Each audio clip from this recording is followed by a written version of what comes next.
Hello everybody, Kevin Marino here, Straight Talking Networker, and we have a couple lessons to go through today, the main one of which is the speed of the leader equals the speed of the team. But first, what I want to do is many of you have seen and asked about these these boys here. These are my two companions, Spence and Serge, and they're with me pretty much all the time. They're always around. And this one particular one, this is Spence here. He's more the camera hog, so he likes to. He saw me going to get on the camera today, and they both came running over, and he had to hop up and he wanted to say hi. So, good boy, you got to say hi. Now you can either stay there. He'll just stay, and sometimes they get down. Anyway, so purposely, what's happened over the last week or so is all of a sudden we started getting a bunch of messages going, "Where's Kevin? What's going on? I don't see him. He hasn't done a live. What's going on?" And folks, what I want to tell you is I did that on purpose. And I did it to prove a point. One of the biggest things people don't understand is the speed of the leader equals the speed of the team. So many people, hey Ray, how you doing? So many people out there think that just because they have a team building, that team's just going to go and they're going to take off and they don't have to do a thing. You couldn't be further from the truth. You see, being engaged and working with your team, all right, it's not about teaching your team to go do it and then you sit back. It's about getting together with the folks on your team, finding out what's important to them, and going out and helping them do it. It's working with them. You see, just like literally, I mean, we got well over 100 messages going, "Where the heck is Kevin? What's going on? Why hasn't he done something?" Just that information alone should get you to understand that if you unplug from your business, everyone in your team notices. And if they notice that you unplugged, guess what? They're going to unplug because they're going to copy what you do. They are not, and I repeat, not going to do what you tell them. They're going to do what they see you doing. I've had this conversation with a number of different leaders here over the last month or so, and many of them were in what I call training mode. Training mode doesn't work. Training mode is for trainers. If you want to go out there and you want to be a trainer, you're going to be in training mode. All right, here at this moment for this 10-minute period of time, guess what? I'm in training mode. When I turn this off and I go back, I'm not in training mode anymore. All right, we're in a different mode because there's different interactions based on what type of business you're doing at that particular time.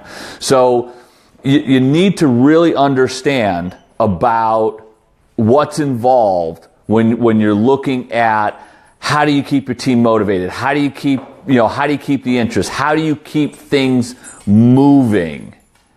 And you keep them moving by looking down at your own feet and you see if your feet are moving. Because if your feet aren't moving, guess what? Nobody that's following you is moving. Think about that for a second. If you're leading the way and you stop, you're the leader. Whose feet are going to still be moving behind you? Answer: nobody's.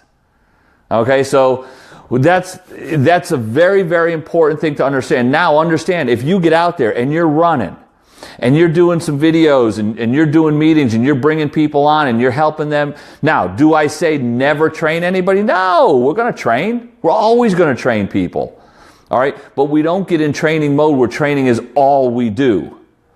If you keep it to about at least 60 to 75% prospecting, and the next 20% is supporting your team, and then the last 5%, let's say, is training. That's pretty much, it's a good ratio. Now, people say, well, yeah, but there's times where people really need to understand and I got to train them. Does your company have training? Do the people who have been there a really, really long time, do they have training? Do the master reps have training? If so, plug them in. until you get to the point that you can do your own one-day training. Or even if you do a half-a-day training, you can do your own. Get together with a few other leaders. Put together a training. Guess what? You do training that day. Whether it's on a webinar, whether it's live, no matter where you're going to do it, that's the time you do the training. You don't set aside 3 hours a day to train people.